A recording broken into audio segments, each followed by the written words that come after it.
Permettez-moi de vous raconter quelque chose que Padre Pio a dit à une femme de Bordeaux un matin de septembre 1957.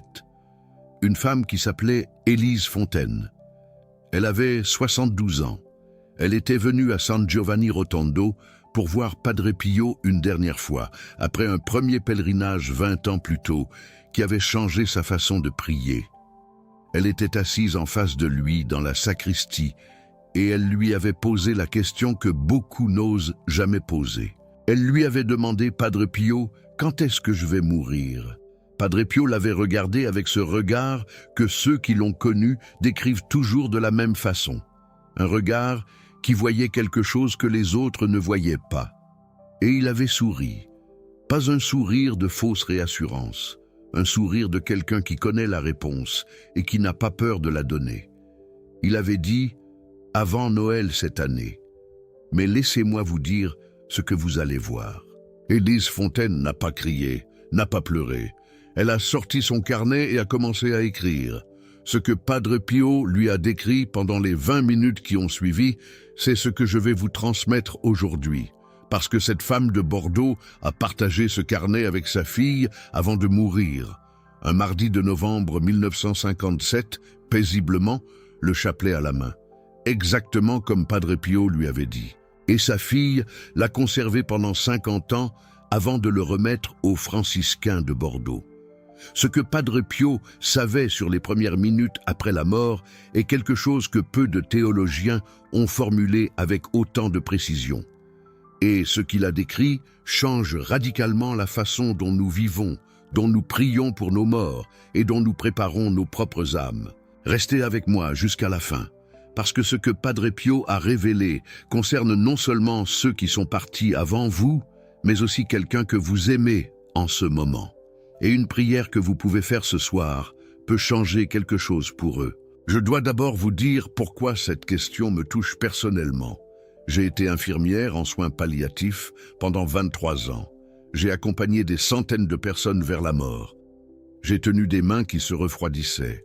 J'ai regardé des visages qui s'apaisaient au moment précis où je n'aurais pas cru qu'ils pouvaient s'apaiser. J'ai entendu des derniers souffles. Et pendant toutes ces années, je portais en moi une question que je n'osais poser à personne parce qu'elle me semblait trop grande pour avoir une réponse. Que se passe-t-il dans les premières minutes après que le cœur s'arrête? Les médecins m'ont donné des réponses neurologiques, les prêtres m'ont donné des réponses théologiques, mais c'est Padre Pio qui m'a donné la réponse qui m'a fait comprendre ce que j'avais vu pendant toutes ces années de soins palliatifs. Et cette réponse, ce n'est pas moi qui l'ai cherchée. Elle m'a trouvé dans les pages d'un carnet photocopié que la supérieure de notre paroisse m'a mise entre les mains un soir de mars 2008 pendant la maladie de mon mari. Ce que Padre Pio décrivait dans ce carnet, j'en reconnaissais chaque détail parce que je l'avais vu sur les visages de ceux que j'avais accompagnés. Et comprendre ce que je voyais a transformé ma façon de prier pour tous ceux qui sont partis. Si vous avez perdu quelqu'un, si vous avez peur de la mort, si vous vous demandez ce que traversent ceux que vous aimez de l'autre côté, ce que Padre Pio a révélé est fait pour vous. Pour comprendre ce que Padre Pio savait sur les premières minutes après la mort, il faut commencer par les témoins. Pas une seule personne, pas un seul cas isolé. Plusieurs témoins, plusieurs contextes, plusieurs décennies. Et une cohérence entre leurs récits qui dépasse ce que le hasard peut expliquer. Le premier témoignage vient de Père Raphaël de Bari, capucin et ami proche de Padre Pio pendant des décennies. Il a consigné dans ses propres notes, retrouvées après sa mort, plusieurs conversations qu'il avait eues avec Padre Pio sur le sujet de la mort et de ce qui suit. Ces notes ont été partiellement publiées dans les archives de l'ordre capucin et c'est dans ces pages que l'on trouve les descriptions les plus précises. Selon Père Raphaël, Padre Pio lui avait dit ceci: « La mort n'est pas ce que les vivants croient qu'elle est. Ce n'est pas une extinction. Ce n'est pas un passage dans le néant. C'est un réveil. Et dans ce réveil, l'âme voit pour la première fois ce qu'elle a toujours porté en elle, mais que les bruits du monde lui avaient caché. » Cette formulation, réveil, Padre Pio l'utilisait souvent, pas comme une métaphore consolatrice, comme une description précise de quelque chose qu'il avait observé. Parce que Padre Pio avait accompagné des mourants, des dizaines, peut-être des centaines, au fil de ses 50 ans à San Giovanni Rotondo, des pèlerins qui mouraient à l'hôpital de la Casa Sollievo della Sofferenza, qu'il avait lui-même fondé, des frères capucins dont il voyait venir l'heure, des personnes de sa paroisse et de ses groupes de prière. Et ce qu'il voyait au moment du dernier souffle, il le décrivait à Père Raphaël avec une précision qu'il ne cherchait pas à atténuer pour ménager la sensibilité de son interlocuteur. La première chose que l'âme voit, disait Padre Pio, c'est la vérité sur sa propre vie. Non pas un jugement venu de l'extérieur, une vision intérieure, comme si un voile qui avait recouvert toute une vie se levait d'un seul coup. Et dans cette vision, l'âme voit à la fois ce qu'elle a fait de bon, ce qu'elle a manqué et surtout l'écart entre ce qu'elle aurait pu être et ce qu'elle a choisi d'être. Mais attention, insistait Padre Pio à Père Raphaël, ce n'est pas une vision de condamnation, c'est une vision de clarté. Et dans cette clarté, l'âme peut encore choisir, parce que dans ces premières minutes, la miséricorde de Dieu est présente d'une façon que nulle parole humaine ne peut décrire. Elle est là, elle attend, elle offre, et la réponse de l'âme à cette miséricorde détermine la suite. Cette idée que l'âme peut encore choisir dans les premières minutes après la mort, c'est là que se trouve l'une des révélations les plus déstabilisantes de Padre Pio. Parce qu'elle change radicalement ce que nous pensons du moment de la mort, et ce qu'elle implique pour ceux qui accompagnent les mourants et pour ceux qui prient pour les morts. Mais avant de vous dire ce que cela implique, je dois vous parler de Nicolas Perrin, soldat français blessé en Normandie à l'été 1944, parce que son histoire illustre ce premier point d'une façon qui ne laisse pas de doute. Nicolas Perrin avait 22 ans en août 1944. Il avait été touché par des éclats d'obus près de Caen et transporté dans un hôpital de campagne où les médecins n'avaient pas de grandes espérances pour lui.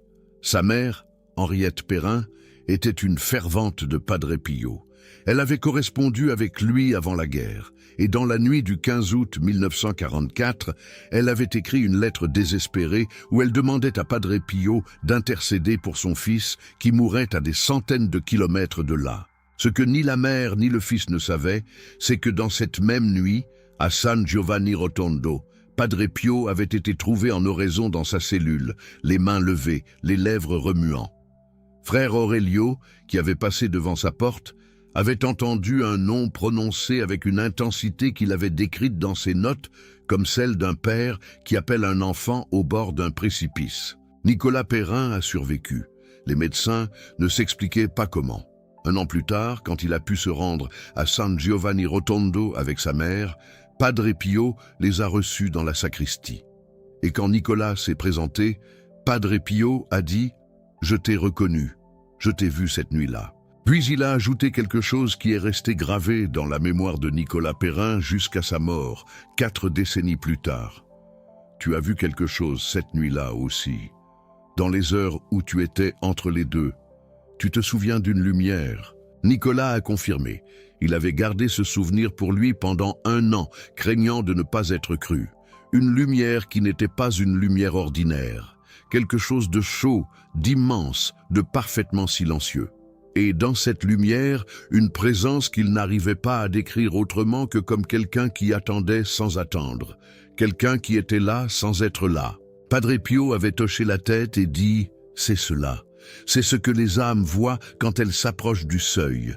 Et ceux qui reviennent ne peuvent jamais vraiment l'expliquer, parce que les mots humains ne sont pas faits pour décrire ce que les yeux de l'âme voient là.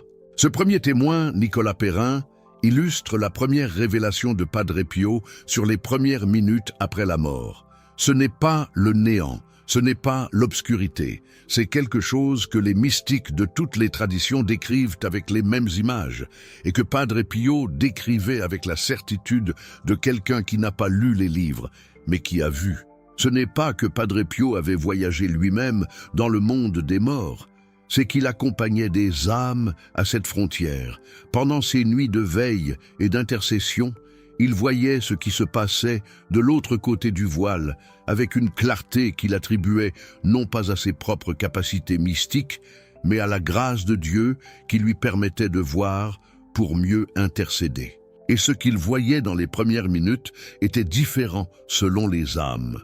Pas radicalement différent, mais différent selon ce que chaque âme portait avec elle au moment de passer. Le deuxième témoignage qui éclaire cette révélation vient d'une femme de Lyon, Hélène Duroc, 61 ans, 1961. Son mari Gaston était mort subitement d'une crise cardiaque 3 mois auparavant, sans avoir reçu les sacrements. Il était parti pour le bureau le matin comme tous les jours, et il n'était pas rentré. Hélène avait passé 3 mois dans un état que sa fille décrivait comme une douleur qui n'avait pas de fond, non pas à cause du deuil seulement, mais parce qu'elle était hantée par une question qu'elle n'osait formuler qu'à voix très basse. Où est-il? A-t-il eu le temps de se préparer? A-t-il eu le temps de demander pardon? Elle avait écrit à Padre Pio une longue lettre où elle lui posait ces questions directement. La réponse était arrivée, non pas de Padre Pio lui-même, qui ne répondait pas toujours directement, mais de Père Raffaele de Bari, qui transmettait ses paroles par écrit. La lettre disait « Padre Pio demande que je vous transmette ceci.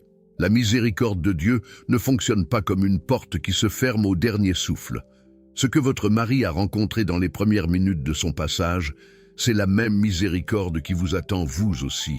Elle était là avant qu'il ait le temps de la demander, parce que Dieu voit les années d'une vie entière et pas seulement les derniers instants. Votre mari a vécu, Padre Pio l'a vu, et il vous demande de prier non pas dans l'angoisse, mais dans la confiance, parce que votre prière arrive là où il est, et elle l'aide. Cette lettre, Hélène Duroc l'a gardée jusqu'à sa mort en 1993. Elle est aujourd'hui dans les archives familiales de sa fille à Lyon. Sa fille, Jacqueline, m'a raconté lors d'un pèlerinage à Lourdes en 2015 comment cette lettre avait changé sa mère. Comment Hélène était passée d'une femme paralysée par le doute et la culpabilité à une femme qui priait pour Gaston avec une confiance qu'elle n'avait jamais eue de son vivant. Et comment, dans les dernières années de sa vie, elle disait à ses petits-enfants « Votre grand-père Gaston est là, il n'est pas loin, priez pour lui et il vous entend ».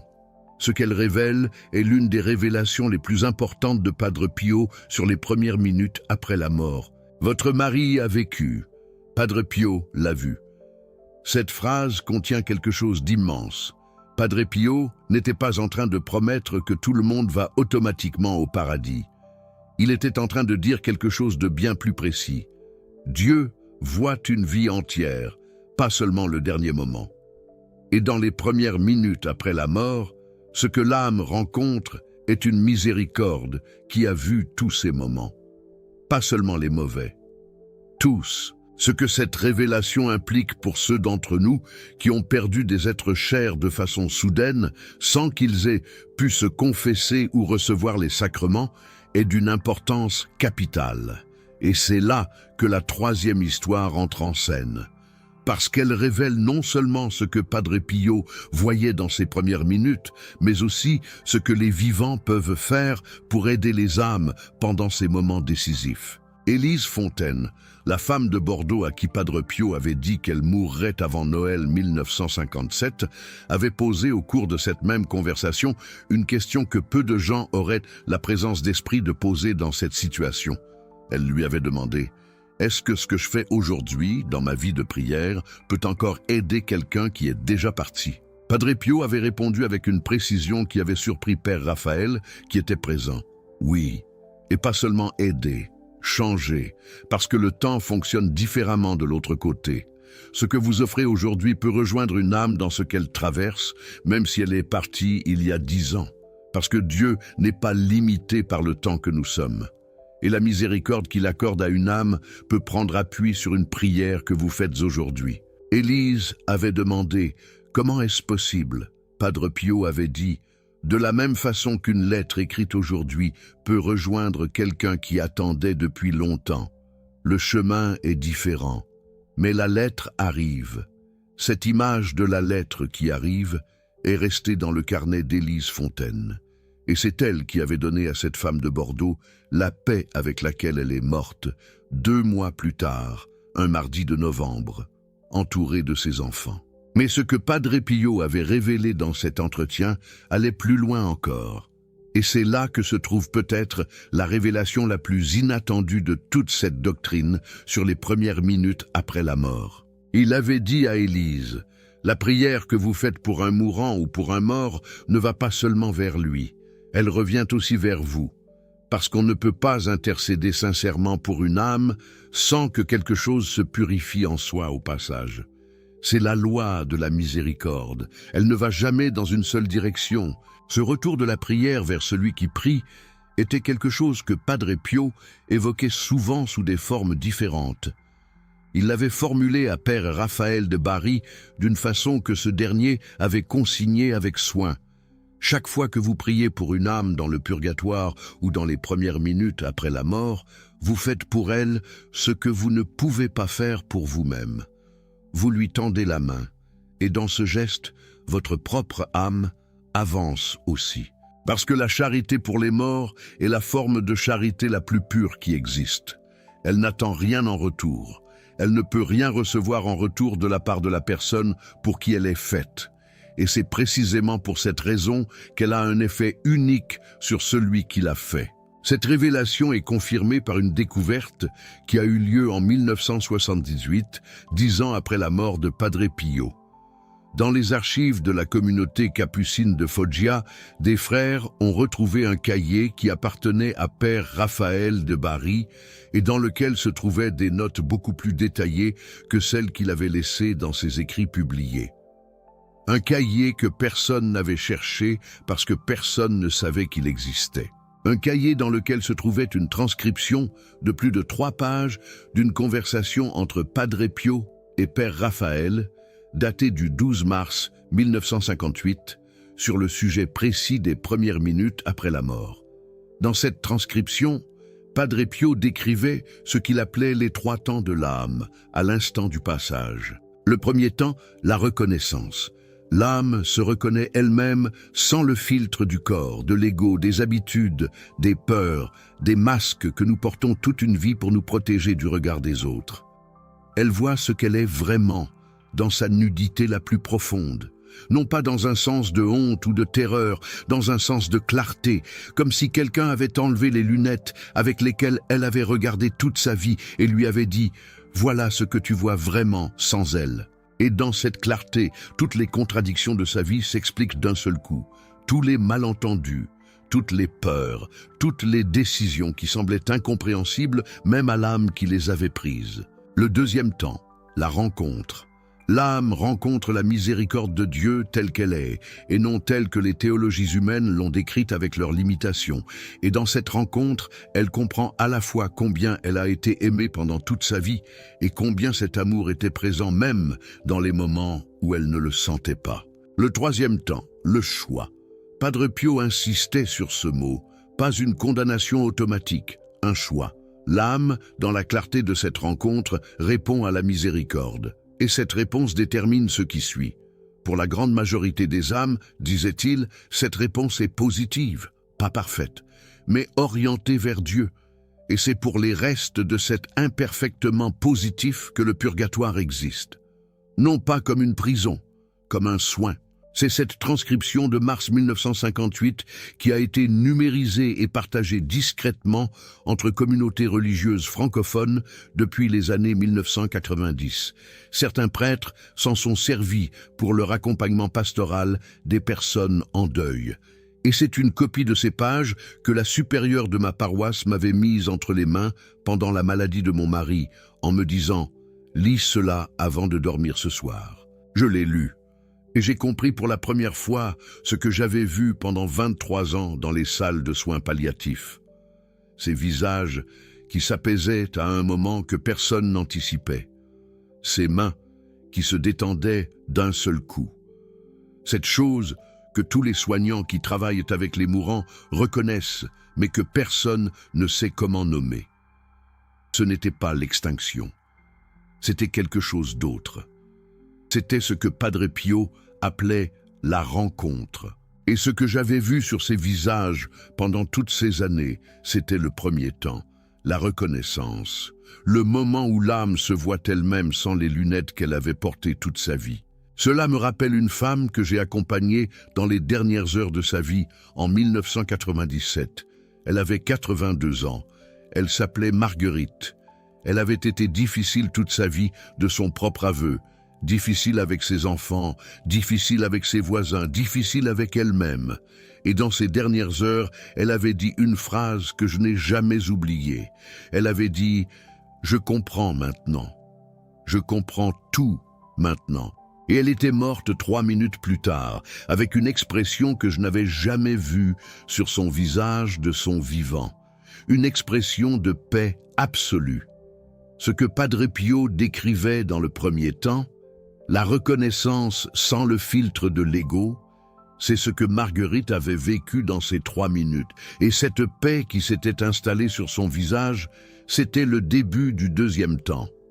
La rencontre. Ce que cela implique pour notre façon de prier pour les morts est quelque chose que Padre Pio a formulé très clairement dans cette transcription de 1958. Il avait dit à Père Raphaël « Ne priez pas pour vos morts, comme si vous essayiez de les arracher à quelque chose de terrible.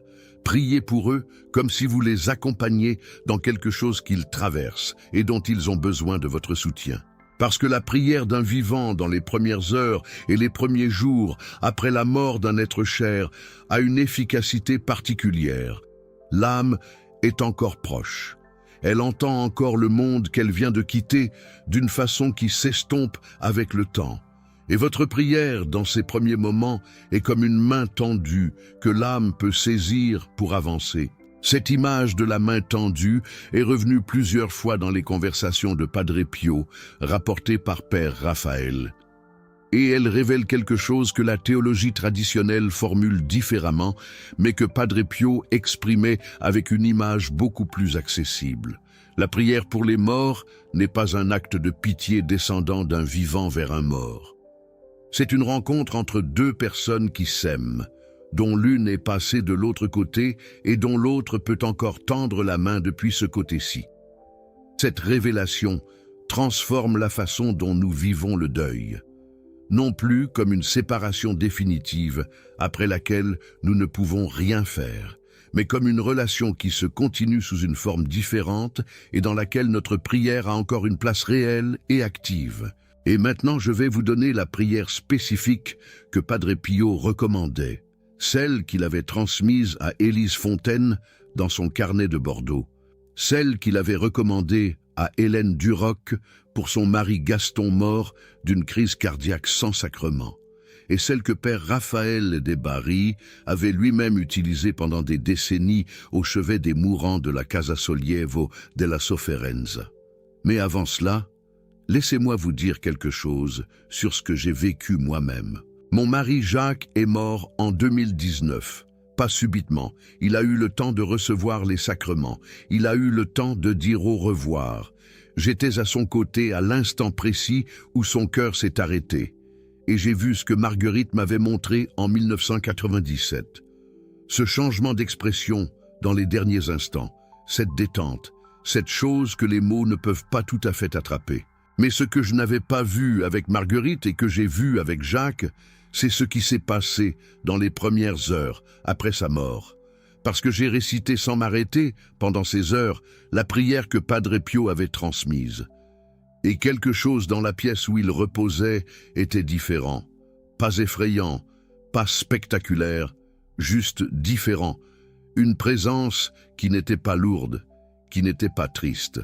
Qui était là et qui, progressivement, dans les heures suivantes, s'éloignait doucement. Je sais que cela peut sembler difficile à croire pour quelqu'un qui ne l'a pas vécu.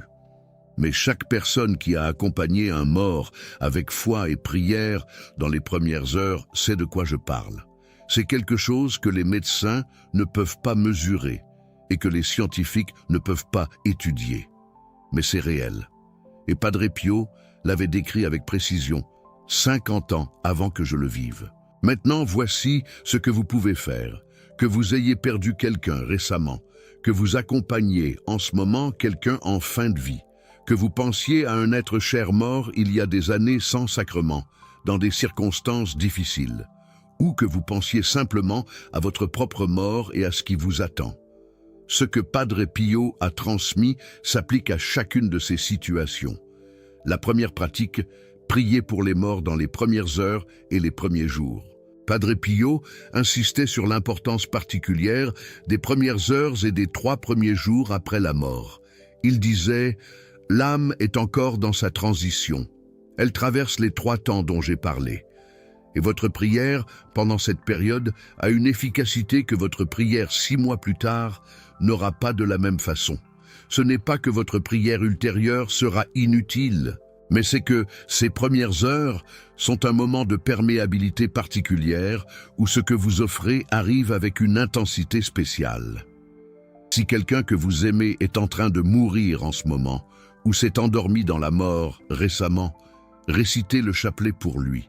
Pas n'importe quel chapelet, le chapelet de la miséricorde divine, si vous le connaissez, ou 5 mystères de douleur, en offrant chaque dizaine pour son passage, en nommant la personne à voix haute avant chaque dizaine, en disant son prénom et en ajoutant « Seigneur, qu'il te rencontre tel que tu es ». La deuxième pratique, la prière de miséricorde pour les morts sans sacrement. Cette prière, Padre Pio la recommandait spécifiquement pour les êtres chers morts subitement, sans confession, sans dernier sacrement. Pour ceux dont nous ne savons pas s'ils ont eu le temps de faire la paix avec Dieu avant de partir. Seigneur Jésus, par ton agonie à Gethsémani et par tes 5 plaies, aie pitié de l'âme de ton serviteur ou ta servante qui vient de passer le seuil. Elle n'a peut-être pas eu le temps de préparer ses bagages. Mais tu vois toute sa vie, tu la vois telle qu'elle est vraiment. Et ta miséricorde est plus grande que tout ce qu'elle n'a pas eu le temps de te remettre. Je t'en supplie, par l'intercession de Padre Pio, qui a accompagné tant d'âmes en ce moment précis, accueille-la dans ta lumière. Récitez cette prière 9 jours de suite en nommant la personne à voix haute au début de chaque récitation. 9 dizaines, 9 jours. Si vous ne pouvez pas faire les 9 jours d'affilée, recommencez depuis le premier jour. La régularité compte plus que la perfection. Et selon ce que Padre Pio avait transmis à Élise Fontaine dans son carnet de Bordeaux, cette prière fait ce que la personne n'a pas pu faire elle-même dans les derniers instants. Elle complète ce qui était inachevé. Et elle donne à l'âme quelque chose qu'elle ne pouvait plus obtenir par elle-même. La troisième pratique, la prière pour sa propre mort. Élise Fontaine avait demandé à Padre Pio comment se préparer à ses propres premières minutes.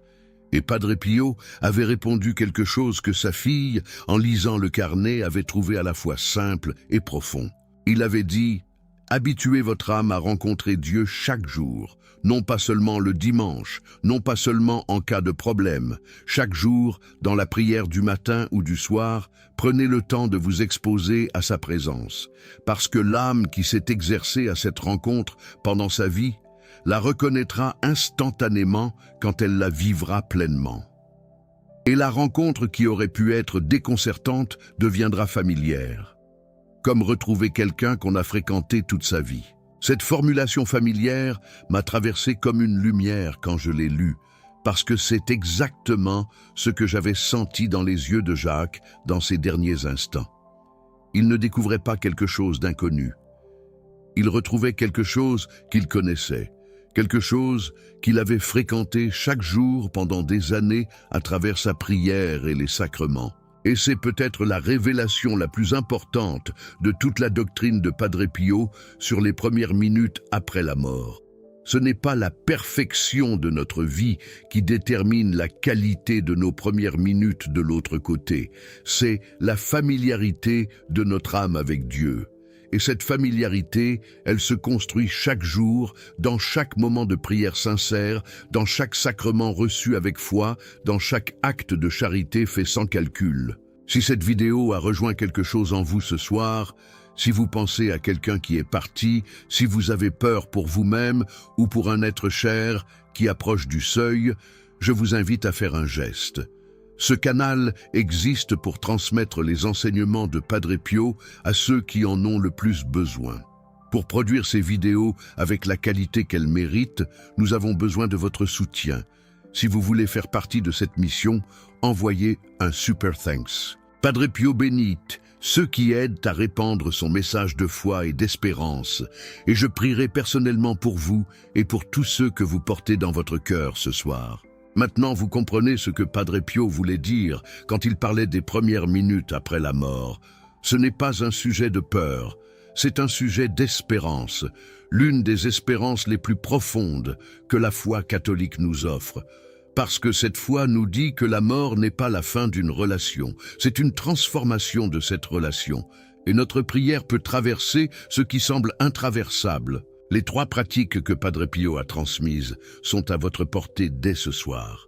Le chapelet pour les âmes dans les premières heures, la prière de miséricorde pour ceux qui sont partis sans sacrement, et l'habitude quotidienne de rencontrer Dieu pour que votre âme le reconnaisse le jour de votre propre passage. Élise Fontaine est morte un mardi de novembre 1957, paisiblement, le chapelet à la main, après avoir récité avec sa fille la prière de miséricorde pour toutes les âmes qui passaient le seuil ce jour-là.